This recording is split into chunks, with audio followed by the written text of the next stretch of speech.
Welcome to the Retire with Purpose podcast. My name is Casey Weed, where it is my mission to provide you clarity and purpose and elevate meaning in your life with personal and practical financial strategies. But it gets broader than that. We do that in a couple of different ways. Of course, Marshall Johnson and myself, we get together every single Friday, and while we walk you through some trending topics in a short form podcast. But then what you're joining us for here today is the opportunity for us to bring on world-class experts. And we do that in all areas of life and finance, whether that is psychology, whether that is finance and investment management, tax planning, and also nutrition and fitness. And that is the expert that we're bringing to you here today. Today, we have registered dietitian nutritionist, Dr. Christine Rosenblum, also known as Chris, and she has over 40 years of experience in nutrition with specialties in sports nutrition and gerontology. She is a nutrition professor emeritus at Georgia State University, president of Chris Rosenblum Food and Nutrition Services, where she provides nutrition consulting to food and nutrition related groups. She holds a bachelor's degree in food and nutrition and a doctorate in sociology with an emphasis on gerontology. And we're going to be focusing today in large part on her book, Food and Fitness After 50, Eat Well, Move Well, and Be Well. Chris, welcome to the podcast. Well, thank you, Casey. It's great to be here, and I appreciate the opportunity to talk about a topic that, as you indicated, I've been doing for a very long time, and I still really enjoy doing it. So I'm glad to be here. Well, that is the definition of purpose, is it not? So it's amazing what you have created and the impacts that you have made on just so many lives. And that impact has come out of combining two different kind of fields of study, that being sports nutrition, and combining that with aging. I mean, just your degree itself, getting a degree in nutrition and then getting a degree in sociology with an emphasis on gerontology, that's a pretty unique focus. And so I wanted to kick it off there and just get an idea of what inspired you to combine these two different fields. Well, as with a lot of things in life, it was just happened. It really wasn't that planful, but I know you're talking about planning, and that's important too. But I was started out just being a registered dietitian. I really liked that. Since I was 13, I wanted to be a dietitian, and my high school yearbook actually says future dietitian under the picture. And so I got my degree at Kent State University. I did an internship at the University of Minnesota. And then I came to Atlanta and started working in cardiac rehab. And cardiac rehab is an opportunity not just to help people with their nutrition, but also the exercise and fitness component was so important in that, especially early on when people thought, oh, you can't exercise after you've had a heart attack. You have to be, bed rest. And so the whole paradigm shifted when cardiac rehab came in. And so I always had that fitness aspect to it.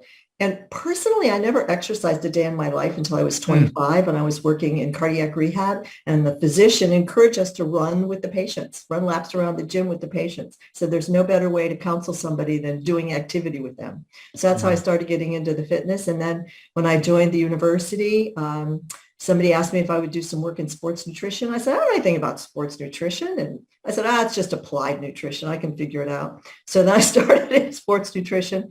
And then my department chair said, you have to get a PhD if you want to stay here. So I took courses in gerontology as a stall tactic for her, but I loved it. And so I went on and got my PhD. So I thought, when I retire, I'd like to combine those two into something. So I work with a great exercise physiologist, Dr. Bob Murray in Chicago, and we came up with the idea for Food and Fitness After 50. So kind of a convoluted route there, but it worked. Well, you said Food and Fitness After 50. What made you draw this line in the sand at 50? Why not 48? Why not 55? Why not 60? Is there something unique or special about that particular age? I had good alliteration, so we liked that, Food and Fitness After 50. But no, I think a lot of people feel like as they're getting older, they start to get interested in nutrition. They could slack off a lot when they were younger. And so I think especially in today's generation, nutrition and fitness wasn't a big part of their life like it is now. I see my nieces and nephews and great nieces and nephews being really active and caring about what they eat. for the most part. But, I think that today's generation from the baby boomers, it wasn't as big a deal. So I think people are really hungry for information. They're trying to sort through all the information that's out there. And, at 50, I think people start to see, hey, I'm not going to live forever, but I want to live well. I'm more concerned with my health span, the number of years of healthy life I have versus lifespan, just the number of years I have. And what we do for our activity, whether it's the eat well, move well, and be well piece, can greatly impact how we get into our older age.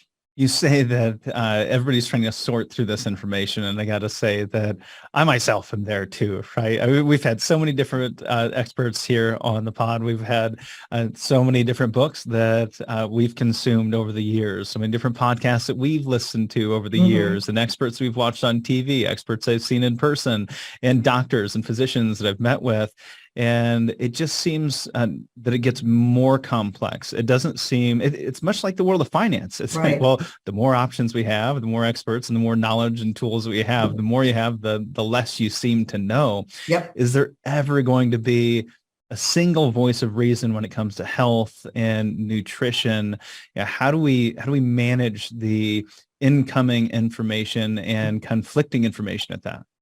That's a great question, and it's something I struggle with every day. I think especially everything that comes through my feed, whether it's Facebook or Instagram or Twitter, you have to read beyond the headlines. That's the main thing I always tell people, read beyond the headlines, because the headlines are there for you to click on. It's just a lot of it's clickbait so that they can get more subscribers and advertisers and views and eyes on their pages. So, when people say, oh, I saw artificial sweeteners were toxic. It's like, did you read the article or did you just read the headline? So I think that you've got to really read beyond the headlines.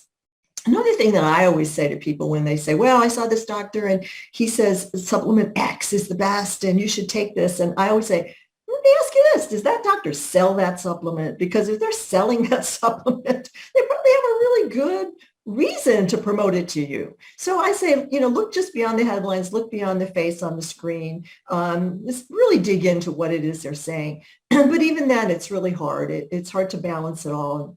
I think that's why in our book, we wanted to have a more practical perspective. One of the tenets for me about food, especially as we get older, is you should enjoy it. I see so much fear-based eating. I see people who are even in their 70s and 80s saying, I'm afraid to eat that. Why? It's food, it's not a moral decision. People say, I was so bad last night, I ate ice cream. Food's not a moral issue. You're not a bad person because you ate a bowl of ice cream. You ate it because it tastes good. So I think we're just so hard on ourselves. And then all of this stuff in social media and those headlines get us even more confused. So I always like to tell people, relax. Again, we see the interaction, the similarities between this field and finance. It's the headlines that get us. If we don't dig deeper, then we're just getting the headlines. They're designed to grab our eyes. And then we have to check our sources. We have to understand what kind of bias somebody might have when they're delivering any type of advice, no matter what that advice might be. What kind of car that you want? You walk into a BMW dealership and say you want a Mercedes. What are they going to sell you? Probably a BMW, right? So we have all these conflicts. And you mentioned that there's individuals in their 70s or 80s that are saying, wow, I'm afraid to eat that. I see quite the opposite. I was actually sitting down with a gentleman that was in his mid-70s the other day, and he said, well, I'm going to have a Coke because I don't have much time left. I enjoy the time that I have here. Yeah. And I see that quite a bit, even with the families that we work with that listen to the podcast and some of the feedback that I get from them. They say, it's just too late. I might as well enjoy what I have left. Yeah. So what do you say to people that feel that they're going to be missing out too much on life, focused or overly focused on these types of things, and kind of leaning into that good old quote, it's not the years in your life, but the life in your years? Yeah. I always tell people it's never too late. It's never too late to start eating more healthfully or to start being physically active. And then I often tell people, statistically, if you make it to age 65, your life expectancy is another 20 years. So how do you want to live those 20 years? I've never met anybody who says, oh, I want to be in a nursing home. I want to be in a wheelchair and have somebody push me around. No, people want to be functionally fit. And I think that's the one thing we always emphasize is I always ask people, what is it you love to do? For me, it's gardening. I love to travel. I have a giant dog that I like to walk. So what's important to me is to be able to bend and stoop and pull weeds and lift and push the wheelbarrow. It's important for me to lift my suitcase in the overhead bin or take it on and off a train when I'm in Europe. And it's important for me to be able to lift a 50-pound bag of dog food. So those are the things I focus on and thinking, how can I stay strong to do the things I love? I'm never going to be in a bodybuilding contest or a fitness contest. That's not my goal. My goal is to be independent. I just turned 72 and I hope that I can say, I'm still independent at 80 because I am doing the little things. I'm not fanatic about it, but I do work out with a personal trainer once a week and I go to the Y and do classes and I walk my dog every day and I garden. So things that I like to do then allows me to continue to do them. So I think it's that mind shift that you need to think about. Yeah, it's much like building a financial plan. Again, I hate to make all these parallels, but I mean, it very much is, right? We define the purpose. Why are we doing this in the first place? That creates the motivation. And I love that. I love thinking, well, what are the things that I love today rather than just generally being healthy, which can seem very daunting. We can go, well, I love to play golf. So if I love to play golf, what are the handful of things that I need to do to be able to continue playing golf in my 70s and 80s and maybe even into my 90s? So I love getting really focused on what those things exactly are. And in your book, Food and Fitness After 50, the subtitle is Eat Well, Move Well, and Be Well. So it sounds like we have three things that we need to focus on in order to be able to play golf in our 80s. And maybe it's very specific when you really drill down to whatever that activity might be that you want to continue to participate in. But what is the intersection and priority of these three things: eating well, moving well, and being well? Well, I think first for the eating well piece, of course, since I'm a dietitian, I like to look at it a couple of ways. One, people want to focus on a specific food, a superfood. And I always tell them there's really no superfood, whether it's ale or kale, you can include them both in your diet, but it's the dietary pattern, the overall intake that's important. So if you want to have some ice cream, fine, but what else are you eating that day? So I like to try to think of a diet plan that contains all of the energy containing nutrients. That's carbohydrate, protein, and fat. I'm not a big advocate of it should be a carnivore diet and only eat meat, or it should be a total ketogenic diet that you don't eat any carbs. I think having a balance of those three things is important. We talk a lot about today of sustainability in the sense of agriculture, but I think your diet should be sustainable too. It's really hard to stay on any of those diet plans for very long that are restrictive. That's why we have so many. People just can't stay on it, so they're always looking for the best new thing. The other thing I think is important as we get older is our calorie needs decline. Even if we're active, our calorie needs decline a bit, but we still need the same nutrients or sometimes even more. So choosing nutrient-rich foods are really important. So it's the fruits and the vegetables and the whole grains and the lean meat and the things that you should be eating more of. There's less room in your diet for a basket of chips and salsa and a pitcher of margaritas than there were when you were in your 20s. So, a little bit more thought going into that. And then the other thing I think is the realistic thing is that we do have more chronic diseases as we get older. Even healthy people have high blood pressure. They have heart disease. They have arthritis. So there are things that are going to happen when you get older, even if you're as healthy as you can be. So choosing foods that help support that. I talk to so many people that say, oh, yeah, I've had bypass surgery, but I didn't have it till I was 65, so I'm fine now. It's like, no, you're not fine now. Those vessels that were bypassed can get blocked up again. So why not start, thinking about a healthy eating pattern now instead of just relying on the statins? Statins are very important for managing cholesterol, but also if you're eating well, you may need less of a drug. You can cut back on the drugs and that cuts back on the cost and the side effects. So it doesn't have to be an either or thing. So those are the kind of things that I look at when I talk to people about their diet and their choices as they get older. So eating well, moving well, and being well, are these three independent things? Or if we eat well and move well, Are we being well? No, I think being well, we tend to look at things like our social networks and social Mm, support. There was a great study out of Harvard that has studied men and women since 1935, and they're finding what makes them really happy and successful as they age. It's not wealth, because you have to have your health to have good wealth, right? I mean, mm, why have wealth if you don't have health? But it was social support. It was that social network. And particularly for men, because especially this older generation, a lot of men relied on their wives for their social support. That was their social interaction. It's the wives that dragged them out to the club to have dinner after a round of golf. It was the wives that connected them to their neighborhood. So finding that social support's important. The other thing I think is how to manage stress. People say, how do I get rid of stress? You can't. You're going to live in this world, you're going to have stress, but you have to find ways to be resilient. I think resilience is one of those things that comes up a lot. And then another S in there is sleep. I mean, we really have to focus on getting good quality sleep. So those are things that can help you be well, but they can all intersect. So we don't want to put it each in a silo, but yeah, it's easier in a book to talk about each separately. yeah. So those are your three S's: sleep, Yeah. stress, and social connection. Sleep, stress, and Mhm. social connection. And is that really a tie back to longevity? If we get good sleep, if we keep our stress levels low, and we maintain social connections, are these kind of the three-legged stool of longevity, if you will? Yeah, I think so. I think all those things are really important.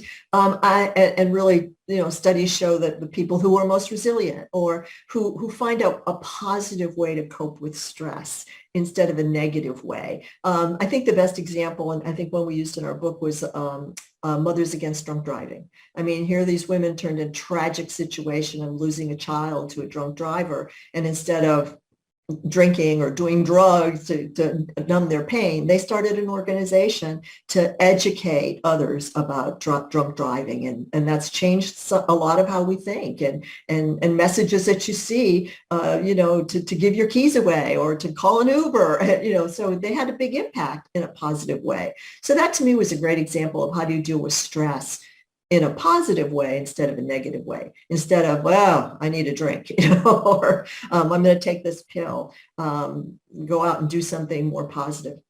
For Mhm. me, I think too, exercise is so important to manage stress. I mean, I always said, if I was president, I'd make everybody start off the day with a 5-mile walk. I think we'd all be better off if we got some exercise every day. It really helps. I'm not saying gives you that chemical high that people talk about, but it also just can help alleviate your stress and sort of center and bring you back to reality. This thing about longevity, it's become such a big buzzword Right. today. We've got Peter Attia, Peter Diamandis, you have Yeah. Dan Sullivan, Right. and some of them saying Dan Sullivan saying he's living to 156, right? Yeah. And so my question to you, I have to ask is, I mean, most of these individuals are not physicians. I would say they're very deep and they're experts Yeah. in this field, of course. However, they're not physicians. And I'd always like to ask, I mean, what are your thoughts on longevity? Where are we going when it comes to longevity? What's that mean? And how long are you going to live? Yeah. Well, that last question, I have no idea. But When you think I about it though, think, have you thought about that and said, well, I think I could live to this age if I do X, Y, and Z? I think I don't think about it in terms of specific age. I do think about it more in Mm. terms of, are we financially able to live comfortably as we get older? So we think about that. My husband and I do that. We've been, into financial planning since I started studying aging, because it made us Yeah. realize you really have to, if you're going to age well, you have to have good financial underpinnings for that. So that is important. I think when it comes to all the longevity stuff, there's a lot of what we call biohacking going on by especially young men who think, I'll wear this glucose monitor and I'll monitor my every blood sugar dip, and it's almost become their hobby and their life passion. And Hmm. if it is, fine, but I think it's hard for everybody to translate what works for you, what's going to work for everybody else. And so to me, I'm not so into the number of years that I live, but as I said earlier, I'm more interested in having a good quality of life until the end, and that is important for those functional fitness things that I mentioned. So I'm much less concerned with the number of years that I'm going to live, other than, I want to live those years well and be as healthy as I can until I can't be. When I think someone says, how long do you want to live? And my dad would say, oh, I don't want to live to 100. That'd be terrible. And, I think we just have this idea that once we reach certain ages, we won't be living well anymore. You gave an example before we started the conversation here today about your mother-in-law living to age 93. Right. Yeah. Can we still expect to live to 100 and beyond and actually live well in those years? I think some people can. But, the other thing is you look at some examples of people who have lived to 100 and they'll say, yeah, I smoked cigarettes till I was 90. Yeah. And then I didn't see well enough to light my cigarette, so I gave it up. So, their genetics comes into play too.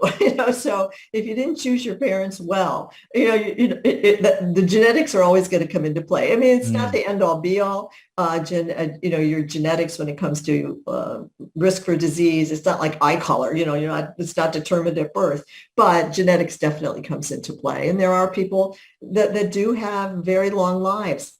You've probably talked to the people who've talked about the blue zones. Have you had the blue zones, and I think it's fascinating, but it's hard to take something out of somebody's life and then translate it to our life. For example, we're not shepherds. We're not going to be climbing up in the hills in Sardinia to tend to our goats and sheep. That's just not going to happen here. So how do we take what we learn from those folks and then translate it? And a lot of it are the things that we've already talked about. It's, eating a balanced diet, not being totally restrictive, but eating within your calorie budget, so to speak, being physically active in any way that works best for you, and then having those factors like the social support and stress management.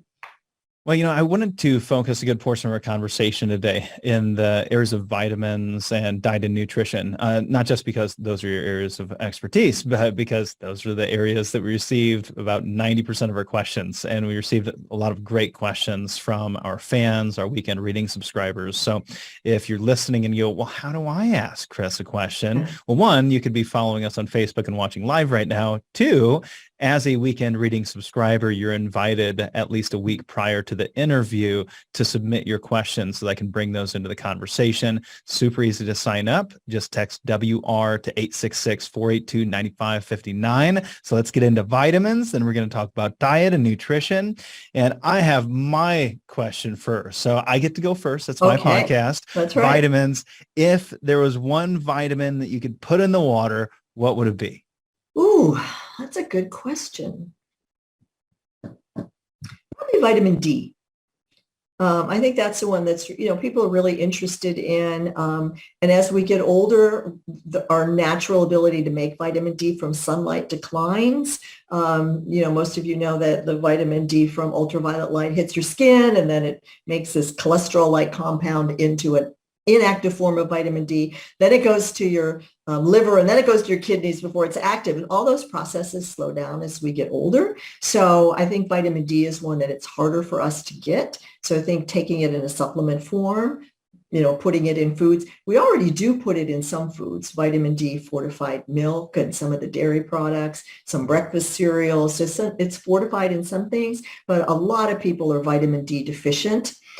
The problem is we don't really still have a great measurement for vitamin D. You can get blood levels done, but if you talk to the Endocrine Society, they're going to say it's a different level for normal than another group. So we're still trying to figure out exactly what the best level is. And I think that would be one vitamin that I would say we all could probably use more of as we get older. And I don't know what the averages are, how people typically consume their vitamins. I'm one that I take all my vitamins individually. I don't take any type of single one a day type of vitamin. Everything's taken individually. And what are your thoughts on one a day vitamins versus taking these as individual supplements? Yeah. I think for most people, or for many people that are healthy, a multivitamin is a good sometimes we call it an insurance policy. And it really helps get at some of those micronutrients, like say me zinc or selenium or things that people might not think about, or they may not be as prevalent in their diet. So you make sure that you cover your bases with that. I think the problem though with the multivitamin, it also makes people think, oh, I don't need to eat well because I'm getting everything I need in this vitamin. And for example, I think calcium is a great example. You can't get all the calcium you need in one vitamin pill because it would be about the size of a golf ball. So you'll get some calcium, but you're not going to get all of the calcium that you need from that. The only concern I have about these individual nutrients is that vitamins, there's a safety range within them. It isn't more is better. So if you're taking a lot of one vitamin, it might throw the balance off of another nutrient. Sometimes they compete for absorption. So if you're taking a lot of calcium, for example, it may interfere with your absorption of zinc. So I think looking at it more from a balanced perspective is helpful. There are plenty of good resources out there. One of my favorites is the Office of Dietary Supplements. It's from the National Institutes of Health. And it goes through all of those, we call the letter vitamins, A, B, C, D. And it talks about what the safe range is. And also for many vitamins, there's something called an upper tolerable limit.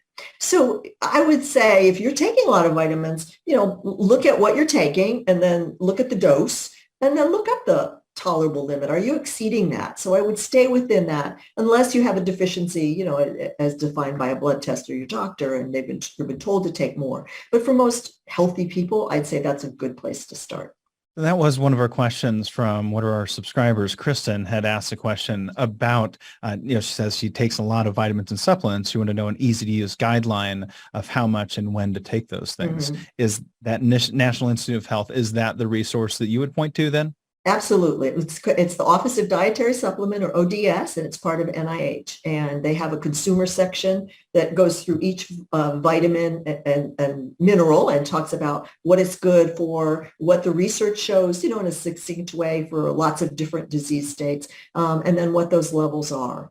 So that But I do think a lot of people think, well, more is better, so I'll just keep taking it. And, I'll give you a good example of that with zinc. A lot of people feel like when the cold's coming on, they should take zinc, because some studies show that zinc has the ability to attach to the bacteria in the back of your throat or the virus in the back of your throat and render it ineffective. So there's some good research on that. But zinc is also a nutrient that you can really overdo. You can get toxic levels of zinc. And how that toxicity manifests is usually vomiting. That's your body's way of saying, let's get rid of this bad stuff. So, I know somebody who recently, one of my relatives, who said, oh, I know zinc lozenges are good for a cold, but she was overdoing it. She wasn't paying attention to what the dosing schedule is. She was sucking on them all day like candy. And then 3 days later, she was really sick. So yeah, a little bit's good, but doesn't mean a whole lot more is better. All right. Well, one more selfish question, and this seems to be a new trend, and that is something that I do take every day, and that is NAD, NAD+. Yeah. Do you have any thoughts on that? Well, it's funny. I just recently heard a presentation about the NR, the niacin, the ribose one. I can't remember the name of it, but from the inventor of this one particular substance, Dr. Charles Brenner, who's out in Los Angeles. I think that's a really interesting area because the research shows that our levels of NAD decline as we get older. So people are interested in looking at that. For me, the one issue is we don't really know what a healthy level of that is. We could do your baseline and you could show it improves, but we don't know what that means. And there's not any way to tell if you're feeling better from it. There's not any biological endpoint that we can measure to say this is going to prevent this disease or that disease. But I think the research is really interesting. It's pretty expensive. So it's not for everybody. It's not pretty non-toxic. So if you're taking it and you want to try it, I think it's good. A lot of longevity doctors, really promote that. So it's fascinating. And I'm kind of following the research to see where it goes. They are doing a lot of research on it. Sometimes it's really specific for different disease states. I know they're doing some work in Parkinson's disease and some of the neurological disorders. So I think it's one of those areas that we need to start paying attention to, and I've been following the science, but I'm not quite convinced that it's for everybody yet. No, that's great. I appreciate that. We had another question from Cindy asking about high-end vitamins. Cindy says, is it worth paying for high-end vitamins and supplements such as calcium or omega-3, or do the vitamins and supplements they sell at big box stores work just as well? I think that they can work just as well. Most of those, one of the things I like to look for is something called USP on the label. It stands for United States Pharmacopoeia, which means that that vitamin has in it what it says it does. It doesn't have any other contaminants, and that it's also going to dissolve and get into your system within the right amount of time. So that's a little seal of approval, if you will, for some vitamins. But I'll tell you, a lot of the big box stores sell vitamins that are made by the big companies. They can sell them cheaper because they don't pay for marketing and advertising. So a lot of the vitamins that maybe say Nature makes, they have their own version that they sell at the Costco or the Sam's Club that's the same thing. So I think for most of those are pretty good. I would be more cautious of buying it over the internet. If you're getting vitamins that are coming from China, you just don't know what you're getting in terms of the supplements. So I don't think you need to pay a lot for them. But I also think you want to look for something that's probably well sourced, maybe within the U.S. instead of overseas. Another question we had from another subscriber, Ryan, had to do with avoiding pharmaceuticals. Is it possible to use herbs and vitamins along with a proper diet to avoid pharmaceuticals? How do we attain this? Where's the best information to acquire this lifestyle? And I'm right there. I have high cholesterol. I've had some high blood pressure, and I've been trying to manage those things the best I can with supplements, nutrition. However, it's been a challenge. I do not want to take a statin. And statins seem to be the only thing that have really worked. But I keep trying other things because I want to avoid pharmaceuticals. What do you say to this? I get it. I understand. I wish more physicians would tell patients, let's try a lifestyle approach first before we put you on high blood pressure drugs, before we put you on statins, because there's good research that shows, especially with blood pressure, that if you're following a diet, there's a plan called DASH, which is the Dietary Interventions to Stop Hypertension. If you're following a plan like that, you can reduce your blood pressure as much as you can, some high blood pressure meds. And so I applaud the reader or the viewer for asking that question, because it can be done. However, so many people just say, "Oh, just give me the pill. It's easier. I don't want to change my diet. I don't want to exercise. Just give me the pill." But I think that for things like statins, they've been really good drugs, beneficial drugs. So I always tell folks, try a dietary approach first, maybe for 6 months, and then talk to your doctor and ask him or her to remeasure your cholesterol in 6 months and see if that's working for you. I know there's some supplements like red yeast rice that can help lower cholesterol, although some of the ones that came from China actually had the statins in them. So they were, that's why they were working so well. So, I would try that first. And then if you have to go on a statin, you could start with the lowest possible dose. You can break that pill in half, and take 5 milligrams instead of 10 or 15 or 20. I think it depends on what you agree with your physician and what your genetic risk is. There is a genetic component to heart disease. I'll give you 2 examples. One, my husband has terrible genes. He actually was in a study where he has the exact same genes as his father, who had, my father-in-law had his first bypass at 55, 12 years later, another bypass. So, so my husband is on cholesterol lowering meds, but he does eat well and he exercises. But because of his genetic risk, he feels it's worth it to try these statin drugs and take these drugs to help him stay healthy. On the other hand, I have a brother-in-law, hope he's not watching, decided to go on a vegan diet and go off his statins. He had a heart attack several years ago. He didn't tell his doctor he was doing it. He just did it. And I said, you really should at least talk to your doctor about this before you do it on your own. Well, he was on the vegan diet for 3 months. He went back in. His cholesterol jumped 60 points. So, we went back on the drug. But I told him, still follow the diet. You could probably take a lot less of the medication. So the diet and drugs can go hand in hand. So I would give the lifestyle first, but then if it's not working, then I think pharmaceuticals they've been life-saving. Yeah, then life-saving. I guess it's just the risk of dementia and some of the concerns Yeah. around that. But Yeah. it's dementia or heart attack early. I guess those are kind of the options right now if we can't go Yeah. the natural route.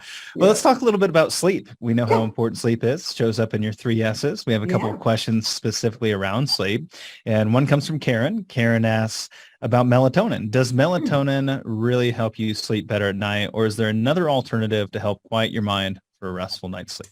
Yeah, that's a good question. I think that for a lot of people, looking at that sleep hygiene is important, and you've probably heard that term before, where you want to be in in a quiet room, or have some ambient noise like white noise machine or a fan or something like that instead of, especially if you live in the city and you have traffic noise. Um, then you also want to be in a cool room. So keep the room as cool as you can. You're going to sleep better when it's cooler. And then the other thing I see is the screen, that light from the screen, whether it's your phone or your tablet, put that on that nightshade mode, or better yet, turn that off a half hour before you go to sleep. My husband, again, is one of those bad, he doesn't sleep well, but he wakes up in the middle of the night and then he puts the screen in front, Yeah. like, to catch up on the news. What's new? Nothing's changed since, you went to bed at 11. So, and then that gets him back in that wake cycle. Those are some things I would always think about first. The second, though, is melatonin can have some benefits. I would start with the lowest possible dose. It seems like melatonin can help you fall asleep, but it might not help you stay asleep. Yeah. So I think it's worth trying small doses of that to see if that can be beneficial. Well, let's jump over to diet and nutrition. So when it comes to nutrition, how much does our nutrition need really change as we age? I mean, is it really shifting that much, or is it the same when we're 25 as it is when we're 75? How much does that really shift when it comes to this 50 plus crowd? I think there are a couple points to that. One is I mentioned earlier, our calorie needs are less. So we really need to pay more attention to some of the empty calorie foods in our diet to not give us the extra calories, because that's going to help contribute to some weight gain. But then we still need those nutrient-rich foods. There's some specific nutrients that do increase as we age. One of them is vitamin D. Another one's vitamin B12. We don't absorb it as well from foods as we did when we were younger. And so here's a case where, people hate the word synthetic, but synthetic vitamin B12 in a supplement is much better absorbed than it is from a food source as we get older. So that's one nutrient that I look at, especially for people who've given up animal products. If you're a vegan and you're not eating meat, B12 is only found in animal source foods. So if you are a vegan, you definitely need to be having a B12 supplement to make up for that loss of B12. And B12 is really important for healthy blood cells. It's important for DNA repair. So that's one nutrient people don't think so much about. You don't need to go get a shot of B12, but you need to get it in a supplement form. But the other nutrient is protein. We need more protein as we get older, especially need to separate our protein out a little bit throughout the day. There's something as we age called anabolic resistance of muscle. And that means that as we get older, our muscles don't take up the nutrients from protein as readily as they did when we were younger. So we need a little bit higher amount of protein throughout the day. We always suggest people get about 25 to 30, depending on their body size. So smaller people, maybe 25, larger people, 30 to 35 grams of protein 3 times a day. So breakfast, lunch, and dinner. And, but what the typical American pattern is we backload all of our protein at dinner. We might not have any protein at breakfast, or maybe 5 grams. We might have a salad at lunch and maybe throw on some chickpeas and get a handful of protein, but then we backload it all at dinner and have fish or salmon or chicken or steak and get all the protein there. So you're better off trying to spread your protein throughout the day. That's going to help stimulate the muscle protein synthesis that we need as we get older. Yeah, well, what if we're fasting? I mean, intermittent fasting has become incredibly popular today. I know so many people that do intermittent fasting. You could argue that I do intermittent fasting just because I don't eat for 12 hours, but that's a type of fasting. Yeah, it's technically intermittent fasting, but it's not like some of the extreme cases that I've seen of, say, one meal a day. Right. And how could we do intermittent fasting and still get the protein spread that you just laid out? And You Are can't. you a fan of fasting? Are You you know, concerned about this trend? I'm not a fan of it for older adults, particularly those that are active, because if your goal is to build muscle, you've got to do it by strength training, and then you've got to feed the muscle with some protein. And so if you're fasting, you're not going to be able to build muscle as well as you could if you were eating a more balanced approach. I think intermittent fasting, if people are going to do it, I think that time restricted fasting where, okay, I'm not going to eat after 8 o'clock. And then, I'll fast till 8 o'clock in the morning, and that's a 12-hour fast. So that's fine. But I do get concerned when people say I can just eat one meal a day. Another good example, I have another brother-in-law. I'm one of 7 kids, so I've got tons of family. I have like 45 nieces and nephews. So I have another brother-in-law who was only eating one meal a day, approaching 80, really active guy, doing senior Olympics, plays pickleball, all this stuff. Hmm. He's like, I'm really tired. Well, yes, you're really tired. You're not fueling yourself. It's not just your age. You've got to fuel those activities. So if you've got somebody who's really active, I don't think that intermittent fasting is a good idea for them. The one type of fasting I'd say that I have experimented with and I think is useful for some, and for a reason that you might not think, is the original fasting that people talked about, which was 500 calories a day. You do that a couple of days a week, and then eat normally. I think what that teaches you is portion sizes and portion control. Mm. When people were eating 500 calories, they'd say, I can't have that glass of wine with dinner. I mean, that's going to take a lot of my calories. Or, gee, I realize egg protein is really a good source of a low-calorie meal that I can have when I'm fasting. So I think it helped to educate people about their portion sizes and the nutrient density or the nutrient richness of foods. So if you're going to try it, I'd say that time-restricted fasting might be better. But I'm just not a fan of it for older adults who are active to try to just eat one meal a day. Mm. Yeah, you said something about metabolism there. I don't know if you said the word metabolism, but that's where I went when you talked about needing to intake fewer Right. calories as we age. And I've heard some things recently that maybe we have this whole metabolism thing incorrect, that our metabolism doesn't actually decline as we age. Is that true? How does our metabolism change over time? And just kind of speak to that if you would. I'm a little Yeah. curious. Yeah, there was a study a couple years ago that talked about, our metabolism doesn't change as much as we think it does.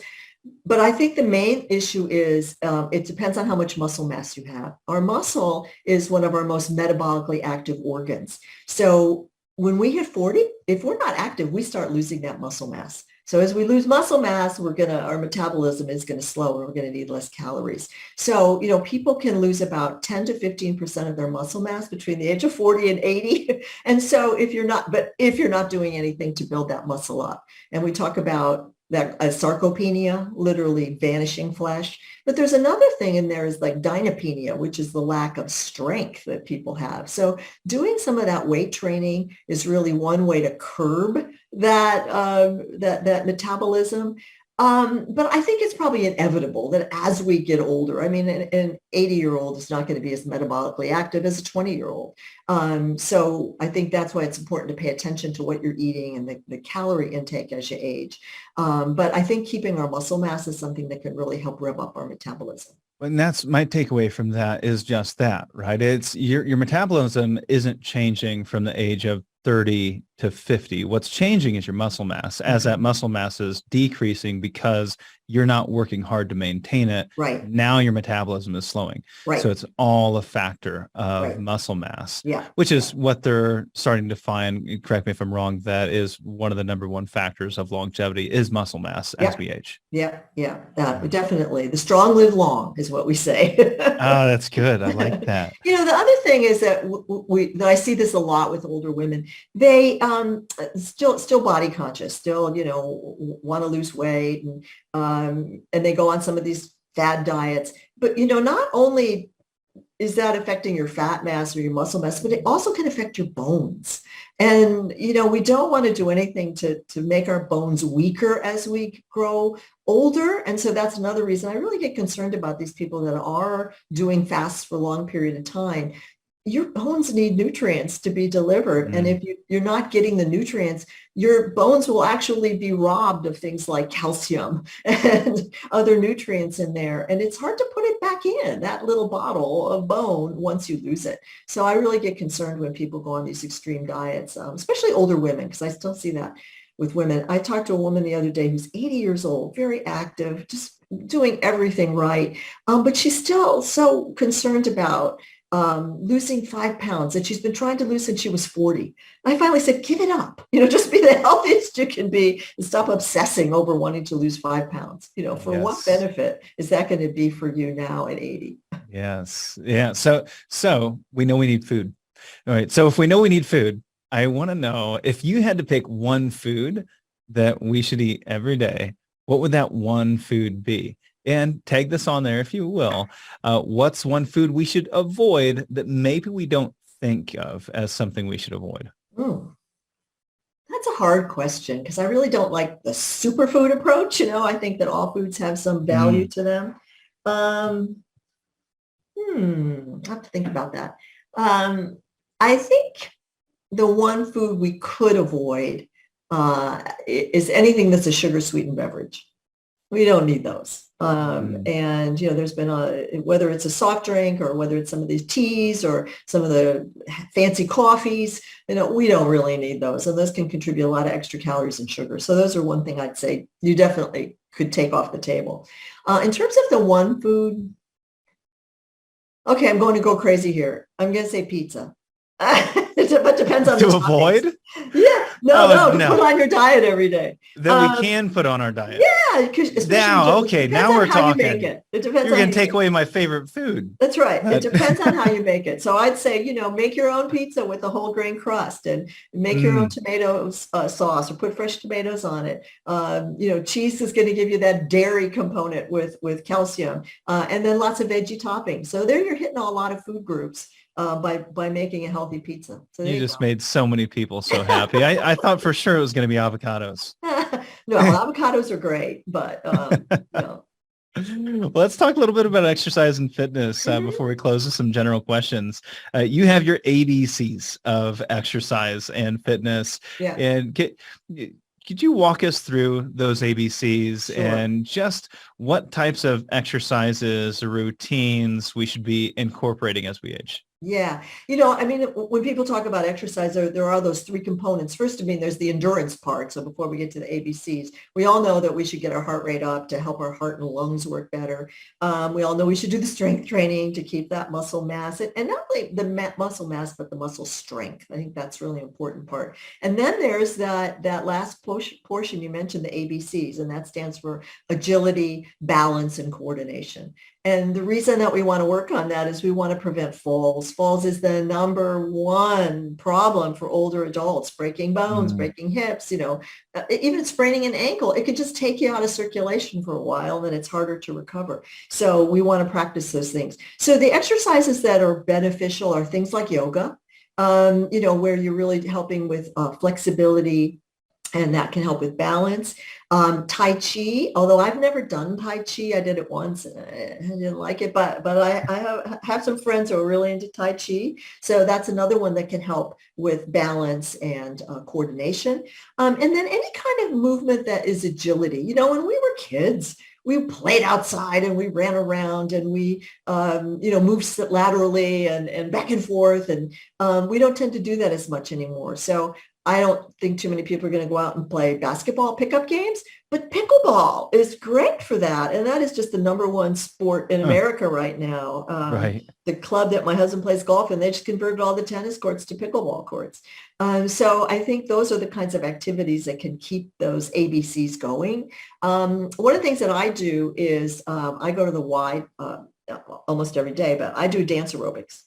I am a terrible dancer, but I'm with about 20 other women who are also not good dancer except the instructor. But it works on that ability and balance and coordination and your brain, because you have to do the right hand and the left hand and the right foot and all that stuff. So I think those kinds of activities, they can be fun, but it can also help you work on agility, balance, and coordination. So I hear, so we have agility, balance, coordination. You say Tai Chi, yoga. I kind of think of that as flexibility or stretching. Mhm. Mhm. And of course, there's some balance in there as well. Then you have agility or cardio training, which could be combined. So Yeah. cardio and agility, we Mhm. have flexibility at Tai Chi yoga, and then we have Yeah. strength training. So say, let's just call it stretching, cardio, and strength training. Yeah. In what ratio, how much time should we be spending in these different categories? What kind of ratio should we try to keep a balance in? Do we need to do all three every day? How do we spread them out throughout a week? Yeah. Well, the physical activity guidelines for Americans say that we should be getting about 150 minutes of aerobic exercise every week. That's about 30 minutes a day. So 30 minutes a day where you're getting your heart up. As far as strength training goes, probably the minimum is 2 times a week. And I tell people that it doesn't have to, you don't have to go to the gym. You don't have to pump iron.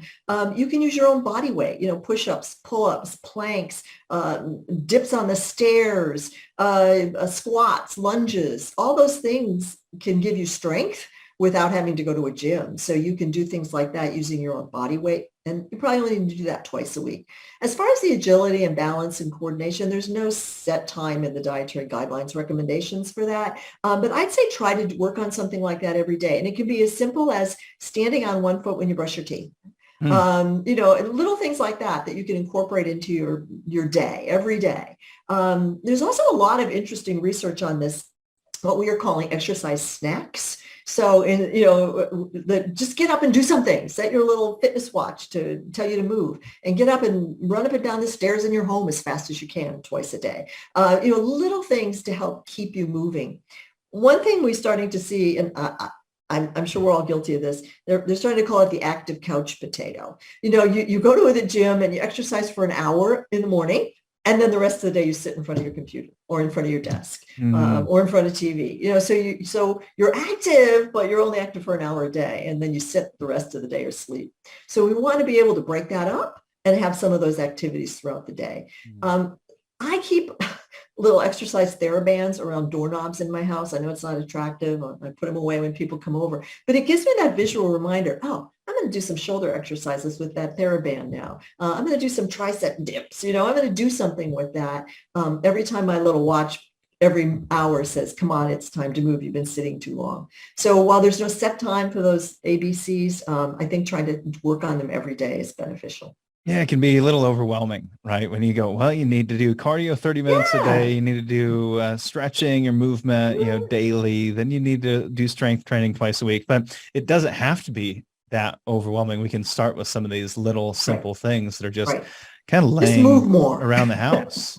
Yeah, just move more. Yeah, just And move. window washing, that counts as activity. Like I said, gardening, it's that time of year where people are out tending their lawns and pulling weeds and planting flowers. Gardening is another activity that can be very beneficial.